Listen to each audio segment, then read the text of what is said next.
From the bottom of my heart, I want to say thank you. Thank you to the Boruto anime for finally giving us this episode. This is everything which I actually wanted to see in the Boruto anime for such a long time. I freaking enjoyed this so much, literally so much. This video is gonna be unscripted. I'm just gonna ramble on about the things which I enjoyed in this particular episode. So yeah, this is gonna be a little different from my usual episodes. So hello and welcome to Wonder WhyZ. Thank you so much for joining in. Let's talk about today's episode of Boruto because I freaking enjoyed it a lot. Now again, I would like to specify here that this was by no stretch a 10 upon 10 episode. It doesn't need to be, for that matter. There were some obvious flaws in this episode. Moreover, in the department of animation, there was nothing actually spectacular here. It was just basic. There were certain very good animated shots, of course, like the shading and the coloring was really well done for some of the shots involving Ishiki Otsutsuki and even Boruto for that matter. But the overall episode was by no means a standard for animation or a Sakuga fest. But honestly, if you ask me, it doesn't need to be like that. Not every episode needs to be a Sakuga fest. There are certain episodes which are just fine as it is, and this is one of those episodes because this is sort of the introductory episode to the final fight. Now already I made a video a couple of days back where I said that I'm going to keep my expectations low for the Baron mode. It seems like I was right here to keep my expectations low because that's why I was so happy with this episode, because there are so many things which are done right here, as this particular episode managed to truly expand upon the manga material without adding any nonsense, because this was truly looking like a village now. Konoha is actually looking like Konoha and not just a story about Boruto and Kawaki sprinkled with some form of introduction from Naruto and Sasuke. In this episode, Konoha is actually looking like a full-fledged village where people are living, people are breathing and people are talking, and this was really amazing, even though it had some of its flaws, which I'm going to come up in just a bit. But before that, let's talk about what exactly happened in this episode. So we begin off right from where we left last week. Ishiki Otsutsuki smack talking to Jigen. I'm sorry, not Jigen. I'm just rambling on, so my apologies for that. Not Jigen, but rather Kashin Koji, because Kashin Koji is down right now. He has been absolutely crushed by Ishiki Otsutsuki. His lower half is gone, his arms are gone, and everything is just gone. And Ishiki Otsutsuki, my goodness, this guy looks absolutely amazing here.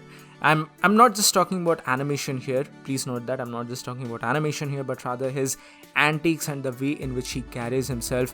It exudes aura, it exudes a form of ego and a form of self-respect, a form of being above the others, if you know what I'm trying to say here. He's just smack talking to Kashin Koji here, and he just pops out a wine glass out of literally nowhere because of his abilities, because of his shrinking abilities, and this was really good to see. And before he's about to literally finish off Kashin Koji, he's just asking him, what are your last words? And to this, Kashin Koji, my man, he is still, he is a clone of Jiraiya at least, but still he has got some swag of his own till the very end, because at the last moment, at the very last moment where Kashin Koji is about to be almost finished off by Ishiki Otsutsuki, he summons his frog. And this frog is absolutely behemoth, and he, engulfs the body of Kashin Koji inside his mouth, and he desummons, and that way Kashin Koji is not totally killed by Ishiki Otsutsuki. Now, I'm not gonna give any major manga spoilers here in this particular regard. I'm not even gonna compare it to the manga for this particular episode, but this was pretty good to see. And the main point of contention here is that Kashin Koji is not dead. And even Ishiki is like, alright, it's fine, it's gone, so I don't really care about him that much. He's just gonna die anyway. He's probably going to Amado and just going to give him his last words. And just that's it, nothing more than that.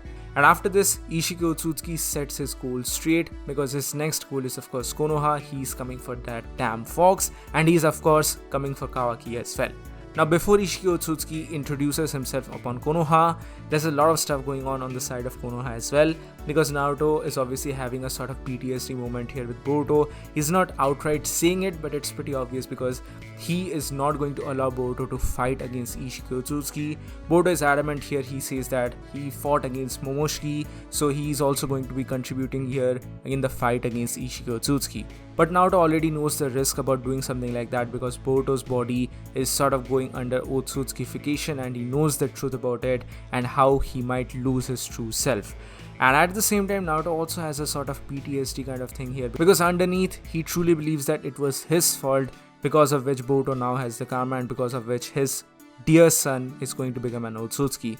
So it's somewhat the overprotective nature of the father which is coming out here, and I'm really happy to see that. Honestly, it was really done well. And beyond that, one particular thing comes back here which I was totally not expecting to see, and I just jumped out of my seat when I was watching this particular scene. What happens here is that the biggest question for everyone right now is how are they going to hide Kawaki? Now because of this, Sai comes into the room along with Sumire, and he has a solution for this. He takes Kawaki in his arms and they all depart to none other than the Root.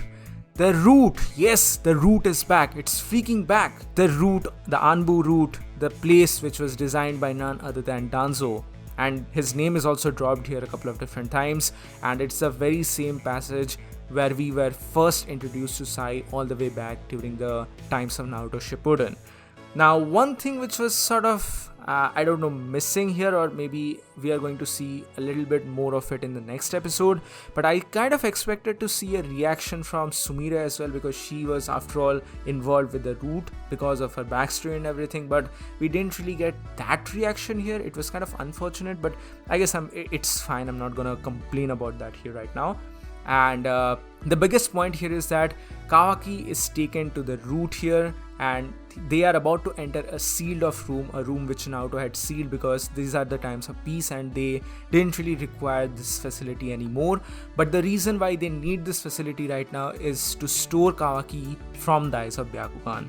According to Sai, this facility was designed by Danzo because of his, suspicion over the Hyuga clan and how they might also do a coup d'etat or try to do a coup d'etat just like the Uchiha clan members, and that's why he had designed this specific place, to protect it from the Byakugan. And they are trying to utilize this particular thing because Ishiki Otsutsuki relies upon the Byakugan to try and find Kawaki, and soon enough he enters into Konoha. At the same time, while all of these things are happening, Boruto is having a talk with Sasuke. And even though the anime has not managed to give us that many scenes, I wanted to see, or at least I expected to see many more scenes between Boruto and Sasuke and how the student-teacher relationship had evolved over the time. But I guess it's fine because here Sasuke takes up the role of the teacher and he says that Naruto and me, both of us are ready to die for Konoha at any moment. Are you ready to do that particular thing? Are you actually having that particular resolve of a shinobi? And Boruto is obviously questioning him at this particular moment. But this was a pretty good resolution here because Boruto says here that I do not want to lose myself here to Momoshiki, because if something like that actually happens and we also get a flashback to the Boro fight, he doesn't know what he's going to do to the village people, so he's not going to be able to stand something like this. Obviously this is a major foreshadow of the events which are about to come possibly in the future of the series. But Sasuke tells here that if anything like that ever happens, it's my duty as your teacher to kill you. You don't have to worry about all of these things. And this is sort of their oath here at this particular moment. This is the resolve that Boruto has shown here, which is later on exemplified towards the very end of this particular episode.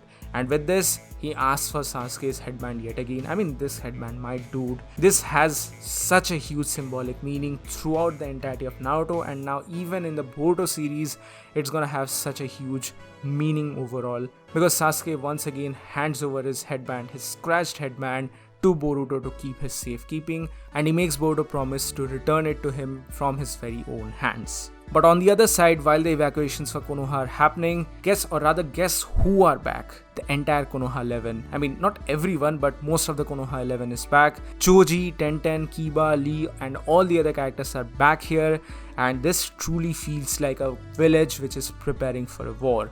Because Shikamaru is addressing all the shinobi here. He informs them about the current situation and how he's currently helpless here at this particular moment. At other times, he's always able to plan 10 steps above his enemies, but currently he cannot do anything because an Otsutsuki is about to attack yet again, and they are totally not able to understand what is exactly going to happen. And honestly, you know what? Even though they didn't really have a huge role here, they tried to stall Ishiki Otsutsuki and they were totally failing in this particular regard.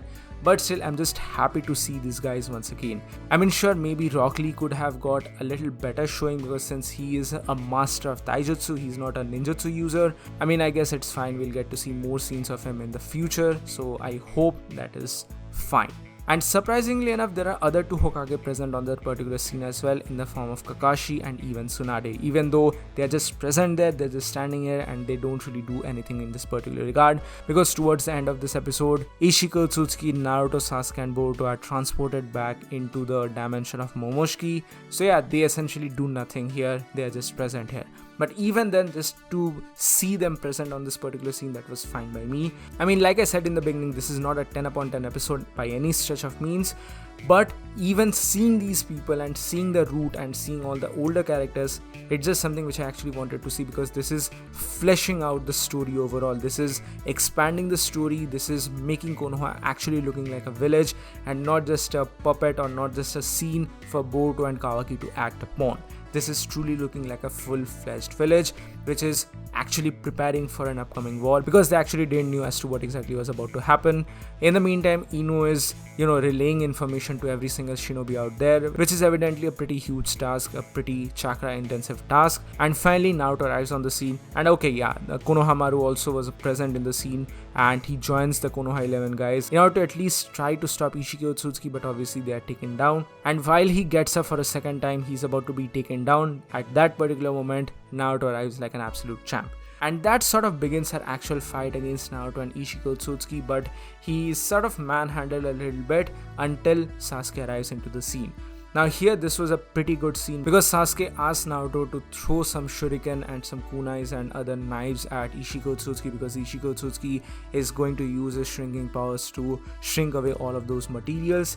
And towards the very end, he throws his sword towards Ishiki Otsutsuki. But surprisingly enough, Ishiki is not able to take down or shrink the sword, and it turns out that this sword was actually a transformation jutsu, and this was none other than Boruto. And due to this, he is able to activate his karma, and because of this, he's able to take and teleport away Ishiki Otsutsuki into a totally separate dimension. And of course, Sasuke is able to track the chakra of Boruto, and both Sasuke and Naruto arrive in this particular dimension. And now this is going to begin our final fight against Ishiki Otsutsuki versus Boruto, Sasuke and Naruto. So yeah, I'm pretty happy about this overall episode, and yeah, I'm looking forward to the next ones. So what do you guys think about all of these things? Please let me know your thoughts in the comment section below. See you all on the next one.